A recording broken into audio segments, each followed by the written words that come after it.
Hello, mister short সার্কিটের পক্ষ থেকে আপনাদের সবাইকে স্বাগতম জানাচ্ছি। আজকে মাইক্রোসফট এক্সেলের উপর এটাই আমার প্রথম ক্লাস। আজকে আপনাদেরকে দেখাবো কিভাবে মাইক্রোসফট এক্সেল ওপেন করতে হয়, কিভাবে কাজ করতে হয়, কিভাবে ডাটা এন্ট্রি করতে হয়। মানে মেইনলি আমরা দেখাবো যে মাইক্রোসফট এক্সেলের উইন্ডো, ডাটা শিট এবং ওপেন সেভ ইত্যাদি।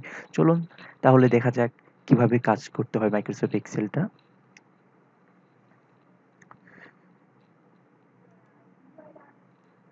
প্রথমে আমাদেরকে কি করতে হবে? মাইক্রোসফট এক্সেলটা প্রথমে ওপেন করে নিতে হবে। তো আমি মাইক্রোসফট অফিস 2013 ইউজ করি। আপনার ইচ্ছে করলে আপনারা যে যেমন ইচ্ছে ইউজ করতে পারেন, সেটা সমস্যা নেই। আমি মেইনলি 2013 ইউজ করি। আপনারা 7 অথবা 16 মানে আপডেট ইউজ করতে পারেন। এটা প্রবলেম নেই। আমি প্রথমে 2013 টা ওপেন করে নিচ্ছি। এখন এখানে আছে ব্ল্যাঙ্ক ওয়ার্কবুক। এখানে আমাদের ব্ল্যাঙ্ক ওয়ার্কবুকে খুলতে হবে, কারণ আমরা ফাঁকা ব্ল্যাঙ্ক শিট নিয়ে কাজ করব। এটাই হলো আমাদের মেইন কথা, শিট নিয়ে কাজ করব এই জন্য।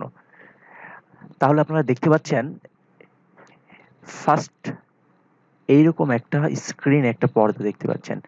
এখন এই স্ক্রিনের পর্দার কোনটার কি নাম সেটা আপনাদেরকে অবশ্যই জানতে হবে। উপরে যেটা আছে সেটাকে বলা হয় কুইক বার। আপনার কাজের সুবিধার্থে এখানে আপনি কিছু অপশন বা কিছু ফাংশন অ্যাড করতে পারেন যাতে আপনি দ্রুত খুঁজতে পারেন। তারপরে আছে দেখেন, এগুলোকে বলা হয় ট্যাব অথবা মেনু বার। ট্যাব অথবা মেনু বার। আর প্রত্যেকটা ট্যাবের আন্ডারে যেগুলো অপশন আছে এগুলোকে বলা হয় রিবন। যেমন প্রত্যেকটা ট্যাবে যেমন দেখুন, হোমের আন্ডারে অনেকগুলো রিবন আছে, ইনসার্টের আন্ডারে অনেকগুলো রিবন আছে, পে আউটের আন্ডারে রিবন আছে। এগুলো প্রত্যেককে রিবন বলা হয়। এখন আসুন স্প্রেডশিটটা নিয়ে। এই যে শিট, প্রত্যেকটা যেমন দেখেন, এটা একটা column, B column, C column, D column, E column, এগুলো কলাম। আবার এ ১ number row, ২ number row, ৩ number, ৪ number row, এগুলো রো। এখন দেখেন প্রত্যেকটা রো, প্রত্যেকটা কলামের সবগুলোর সমন্বয়ে আমাদের এই শিটটা গঠিত। এখন আমরা দেখেন শিটের ভিতরে যেখানে ক্লিক করি সেখানে একটা এটার নাম আগে জানতে হবে। এটা একটা সেল। তার মানে এই সেলের অবস্থান কোথায়? সি নাম্বার কলামে, ৩ নাম্বার রোতে, এইজন্য C3। এই যে এই পাশে দেখুন, আপনি যে সেলের উপর ক্লিক করবেন সে সেলের নাম বা পজিশনটা, লোকেশনটা আপনাকে এখানে দেখাবে।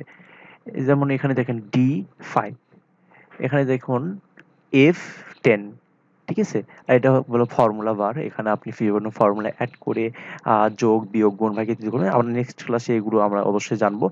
এখন চলুন নিচে দেখেন, এখানে শিট 1। আপনার একটা শিট নিয়ে কাজ করতেছেন, আপনার আরেকটা শিটে কাজ করার প্রয়োজন পড়তে পারে অবশ্যই। তখন এই যে প্লাস চিহ্ন আছে, প্লাস চিহ্নতে বাম ক্লিক করবেন, আরেকটা নতুন শিট ওপেন হবে। আবার যদি আরেকটা শিটের দরকার হয় তাহলে প্লাসে ক্লিক করবেন। তারপরে দেখেন আপনার এই শিটটা প্রয়োজন নেই, তখন শিটটার উপর পয়েন্টার রেখে ডান বাটনে ক্লিক করলে অপশন আসবে ডিলিট করলেন। আবার আপনি ইচ্ছে করলে এই শিটের ট্যাবটার কালার চেঞ্জ করতে পারেন। আমি লাল কালার দিয়ে দিলাম। হ্যাঁ, কালার চেঞ্জ হয়ে গেছে। আপনি হাইড করে রাখতে পারেন, হাইড হয়ে গেছে। আবার যদি ওই শিটটাকে আবার যদি আনহাইড করতে চান, তাহলে যেকোনো একটা শিটের উপর ডান ক্লিক করে দেখুন আনহাইড অপশন আছে। এখন কোনটা শিট 2 আনহাইড আছে, শিট 2 থেকে আপনি ওকে করে দিবেন। আবার আনহাইড হয়ে গেল। আবার মনে করেন আপনি যদি চান এখানে রিনেম করবেন, ঠিক আছে? আপনি সেটাও করতে পারবেন, সমস্যা নেই। হ্যাঁ, তারপরে দেখেন আপনি এখানে ডাটা এন্ট্রি করবেন। যেমন আমি একটা, প্রথমে আমরা সেভ করে নিই, ঠিক আছে? আপনি যদি কন্ট্রোল এস চাপেন তাও সেভের অপশন আসবে।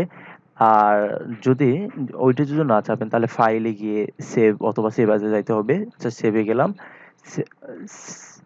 সেভে গেলে লোকেশন আসবে, আপনি কোথায় সেভ করতে চান। আমি এক্সেলে সেভ করতে চাই আমার লোকেশন। এখানে স্টুডেন্ট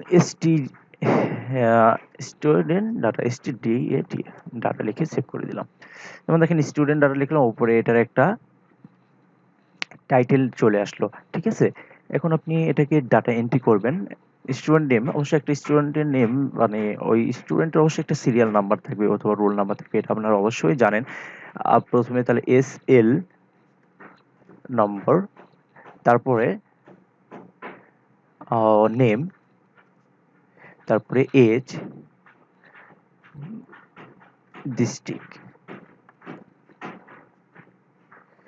এখন দেখেন সিরিয়াল নাম্বার এখানে 1। এখন আপনি নিচের রোতে কলামে আসবেন, তখন কি করবেন? এন্টার চাপবেন।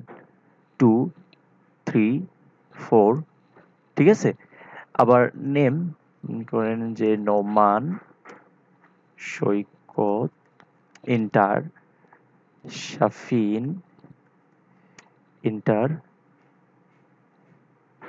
সাফাত, এজ আপনি দিতে পারেন 18, 19, 21, 22।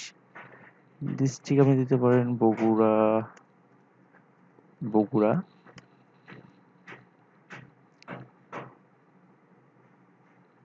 যে কোনো দিতে পারেন, এটা নট ফ্যাক্ট।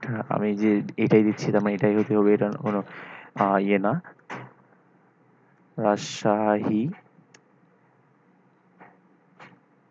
তার মধ্যে মনে করেন যে পার্বতীপুর, ঠিক আছে? তাহলে দেখুন আমরা কি করতে পারি, এভাবে ডাটাগুলো এন্ট্রি করতে পারি। আপনার চাইলে আপনি ডাটাগুলোকে এডিট করতে পারবেন, হ্যাঁ? তারপরে আপনাকে সেভ করতে পারবেন, মানে ডিলিট করতে পারবেন। এগুলো আমরা নেক্সট পর্বে দেখাবো। ধন্যবাদ। আমার ভিডিওটি যদি ভালো লেগে থাকে আপনারা অবশ্যই সাবস্ক্রাইব করবেন এবং বেল বাটনে ক্লিক করবেন।